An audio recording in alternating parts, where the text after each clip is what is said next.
उद्घाटन, भूमिपूजन आणि शेअर सर्टिफिकेट वाटप या कार्यक्रमामध्ये मंचावर उपस्थित असलेले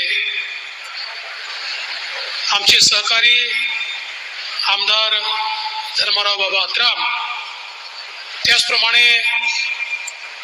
या ठिकाणी उपस्थित आमदार डॉक्टर मिलिंदजी नरोटे, लॉयड कंपनीचे MD आणि ज्यांच्या मेहनतीतून हे सगळं परिवर्तन साकारलं गेलं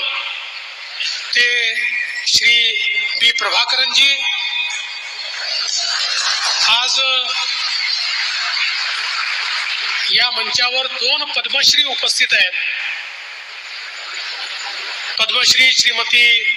तुलसी मुंडाजी, पद्मश्री डॉक्टर परशुराम खुनेजी